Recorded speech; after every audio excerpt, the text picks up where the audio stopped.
Hello everyone. आइए आज हम उसके एक एरर की बात करते हैं। इस एरर का नाम है हेवुड केस। ये तब आता है जब हमारा स्टैंडर्डाइज एस्टिमेट किसी भी एरो के लिए 1 से ज़्यादा हो जाता है, चाहे ये सेकंड ऑर्डर में हो चाहे फर्स्ट ऑर्डर में। इसको हेवुड केस बोलते हैं और इससे रिलेटेड काफ़ी सारे कंसेप्ट्स हैं जो हमें पता होने चाहिए। तो ये प्रॉब्लम क्या है, इसका सॉल्यूशन क्या है, आइए इसकी बात करते हैं। तो सबसे पहले आप ये देखिए, मेरे पास एक डाटा फाइल है हेवुड। इसमें 4 कंस्ट्रक्ट हैं, हर एक के अंदर 4 स्टेटमेंट हैं। सो मैं इस पे एक फर्स्ट ऑर्डर रन करके देखता हूँ। फर्स्ट ऑर्डर जब हम रन करेंगे यहाँ पे, तो one variable is unnamed, okay, unobserved variable, और इनको थोड़ा ठीक कर दें। राइट, सेव करके रन करते हैं। तो सबसे पहले ये एरर आता है, sample covariance not positive definite. अच्छा, ये क्या होता है, इसका क्या मीनिंग है? जो एमोस कैलकुलेशन करता है वो अपना वेरिएंस कोवेरिएंस का मैट्रिक्स निकालता है और ये मैट्रिक्स नहीं आ रहा है। अच्छा, क्यों नहीं आ रहा है? ये कह रहा है कि there can be following reasons. या तो आपका कंटेंट डाटा एंट्री एरर हो, डाटा में कुछ गड़बड़ है, या आपका लीनियरली डिपेंडेंट हो। अब ये बड़ी इंपॉर्टेंट चीज़ है, लीनियरली डिपेंडेंट, या सैंपल साइज छोटा हो। लीनियरली डिपेंडेंट मैं भी बताता हूँ क्या होता है। या आपका इनकम्प्लीट डाटा हो, या उसके अंदर प्रोडक्ट मूवमेंट कोरिलेशन के अलावा कोई हो, लाइक टेट्राकोरिक कोरिलेशन हो उसमें। तो ये कह रहा है अच्छा ऐसे ऐसे आप करो, लेकिन ये प्रॉब्लम आती क्यों है, एक बार इसको देख लेते हैं। और ये कई बार आ रही है प्रॉब्लम। देखिए, ये प्रॉब्लम एक बार हेवुड केस में चलते हैं फाइल में और देखते हैं हो क्या रहा है फाइल में। तो एक काम करें सबसे पहले क्योंकि अब एमोस तो चल नहीं है, अपने पास टाइम है अब काफ़ी सारा, तो हम एक बारी पहले बाइवेरिएट कोरिलेशन निकाल लेते हैं हर एक का हर एक से। एक बार देखते हैं डाटा में हो क्या रहा है, समझने की कोशिश करते हैं। सो डबल क्लिक, पाइवट टेबल में जाके मैं इसको छोटा कर लेता हूँ, स्टैटिस्टिक्स को डाल दिया ताकि मुझे 3 की जगह सिर्फ कोरिलेशन दिखाई दे यहाँ पे। क्लोज किया और इस चीज़ को ले चलते हैं हम एक्सेल के अंदर। एक बार समझते हैं हो क्या रहा है डाटा में, किस तरह की प्रॉब्लम है। वैसे तो स्कॉलर्स को पता होता है प्रॉब्लम क्या है, क्योंकि ये प्रॉब्लम्स आती नहीं है। ये प्रॉब्लम जब आप कुछ ज़्यादा करते हैं डाटा के साथ तब आती है प्रॉब्लम, मतलब डाटा मैनिपुलेट करने की कोशिश करते हैं तब। तो चलो देखते हैं इसे। फर्स्ट ए में कोरिलेशन ठीक है, 0.78 एक्सेट्रा 6 7 ठीक सा है। बी की स्टेटमेंट्स का ठीक है अपने से कोरिलेशन, बी के सभी स्टेटमेंट्स का, लेकिन उनका सी से बहुत हाई कोरिलेशन है। C1 से थोड़ा कम है, लेकिन C2 C3 से तो भाई बहुत हाई है। तो मतलब बी और सी तो नहीं लग रहा कि दो अलग अलग चीज़ें हैं। उसी तरह डी का ए से भी कोरिलेशन बहुत हाई है, एटलीस्ट D3 D4 का काफ़ी हाई कोरिलेशन है। तो मुझे 2 ब्लॉक दिख रहे हैं। वैसे ए का बी से भी है कोरिलेशन, 0.6 भी एक थोड़ा सा टू बी वॉच्ड है, और सी में भी है कोरिलेशन, तो सबका ही सब में है। पर एक चीज़ अगर आप देखें ध्यान से, ए का ए से कोरिलेशन 1, A2 का A2 से 1, A3 का A3 एंड सो ऑन। लेकिन यहाँ 1 क्यों है? A1 का A4 से 1 क्यों है कोरिलेशन? तो ये देखिए इसमें क्या किया हुआ है कि A1 A4 ये एग्जैक्टली कॉपी पेस्ट है। तो जब भी इस तरह का चीज़ आएगा तो क्या होगा, जब भी आपका मैट्रिक्स निकाला जाएगा तो डिटर्मिनेंट निकालते हैं, और डिटर्मिनेंट में ये वैल्यू 0 हो जाएगी। ये है जिसको बोल रहे हैं लीनियरली डिपेंडेंट। अब वो चाहे इसका आप हाफ कर दें तो भी लीनियरली डिपेंडेंट है, 1/3 कर दें तो भी लीनियरली डिपेंडेंट है। सॉफ्टवेयर को तो नंबर्स पता है आपके क्या लिखे हैं, और सॉफ्टवेयर कह रहे हैं दो चीज़ हू बहू सेम है। तो जैसे ही आप डिटर्मिनेंट निकालेंगे वो 0 हो जाएगा। तो 0 हो जाएगा तो आगे काम भी नहीं करेगा, इसलिए मैट्रिक्स नहीं होगा। तो इसको और कैसे हम देख सकते हैं? तो आइए देखें इसको, analyse dimension, not this dimension, factor analysis. एक बार फैक्टर एनालिसिस रन करके देखते हैं। मेरा हमेशा ही कहना है कि आप CFA से पहले EFA रन कर लिया करें। इसलिए नहीं कि उसको रिपोर्ट करना है आपने, इसलिए कि EFA में आपको अंदर की सारी कहानी पता लगती है कि हो क्या रहा है डाटा में। कॉमनलिटी टोटल वेरिएंस 72%, रो ये देखेंगे हम रोटेटेड। तो अब आप एक बार देखिए, एक्सेप्ट D1, क्या सारी स्टेटमेंट फर्स्ट में जा रही हैं? रोटेशन के बाद भी सारी स्टेटमेंट फर्स्ट के अंदर जा रही हैं। इनके अंदर इतना ज़्यादा हाई कोरिलेशन है कि ये एक्चुअली दो हैं ही नहीं फैक्टर। और अगर आप इसमें भी देखें, ये हाई हाई सिर्फ एक्सेप्ट D1 और A1 A3, बाकी तो सब में यही ज़्यादा हाई है। और एक और मज़ेदार चीज़, A1 A4 को देखिए, 583 583, 634 634, जब EFA में दो वैल्यू हूबहू सेम हो, ये होता ही तभी है जब आपने कॉपी पेस्ट कर रखा हो। तो इसका मतलब है कि यहाँ पे ये तो एक ब्लंडर है कि A4 तो नहीं आना चाहिए।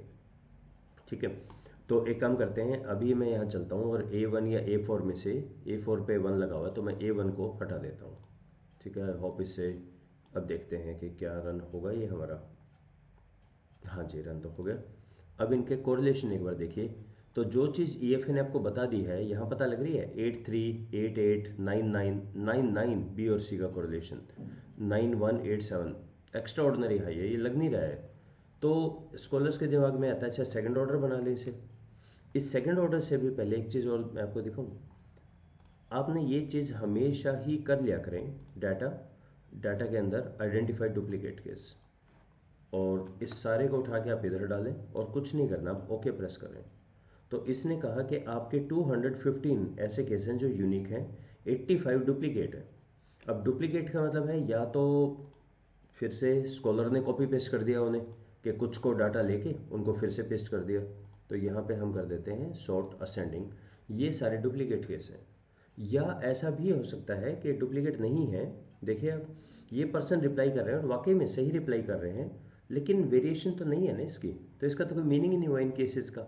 आपने एक ले लिया या 25 को ले लिया या 85 को ले लिया तो बिल्कुल हूबहू सेम है ना मैक्सिमम। ये नहीं कह रहा मैं कि सारे हैं, यानी ये जो 4 है केस सारे एक से नहीं है, लेकिन ये जो SD है ये और भी पहले आया है कहीं पे, ये पूरा कॉम्बिनेशन, और इसमें तो बहुत ही ज़्यादा है।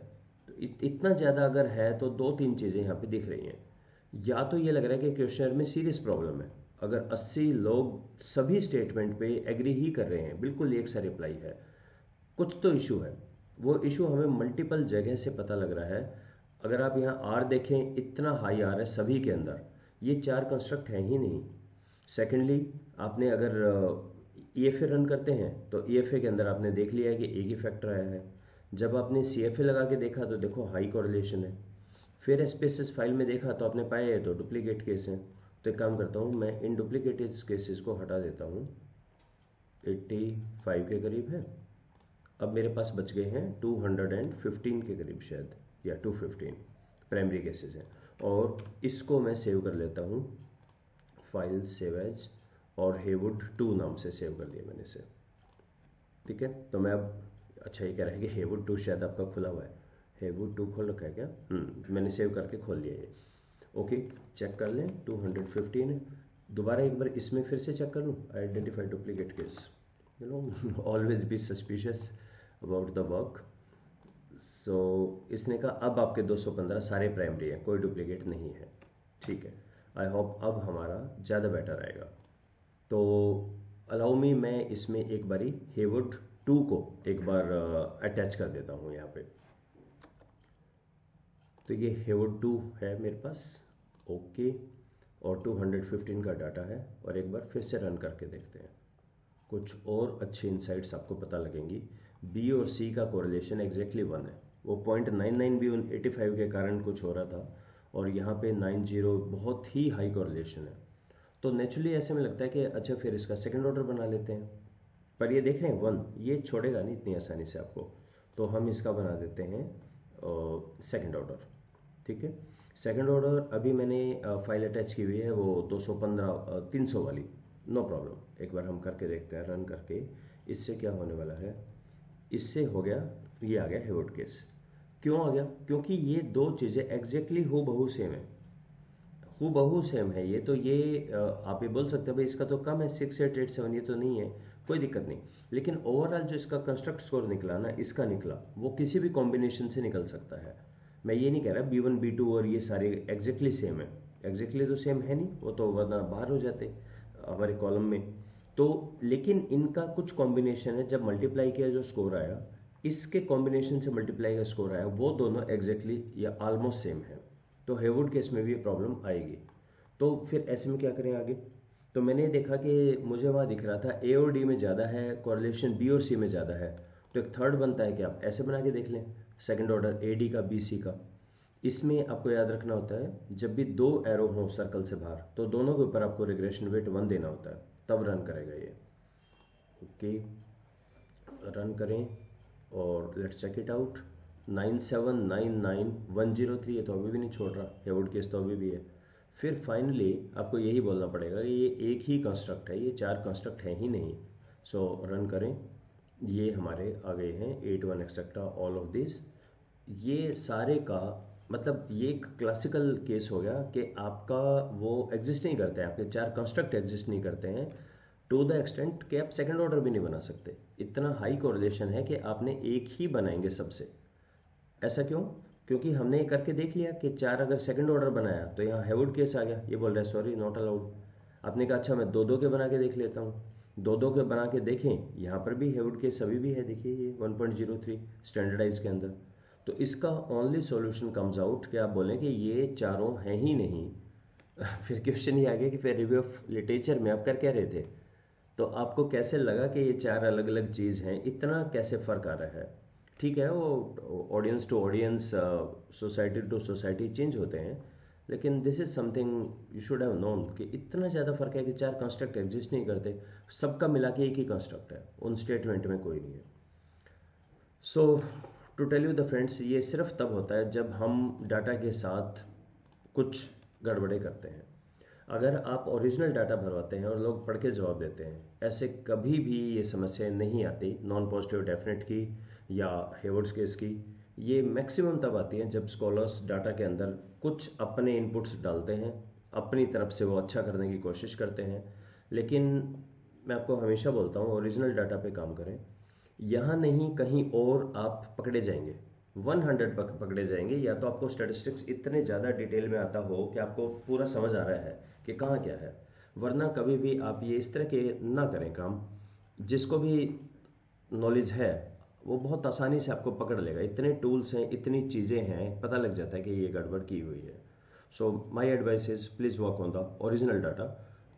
सेकेंडली, अगर आपको लग रहा है मैंने तो ओरिजिनल ही लिया 100% और कहीं नहीं दिक्कत है मेरे अनुसार, तो फिर और ज़्यादा सैंपल है, फिर आपका सैंपल में वेरिएशंस प्रॉपर नहीं है, बहुत ही एक तरफा डाटा है ये, तब लास्ट डाटा पे काम करें और केस बढ़ाएं। इसके अलावा और कोई सॉल्यूशन नहीं है इसमें। So hope it helps. Let's stop here. Thank you.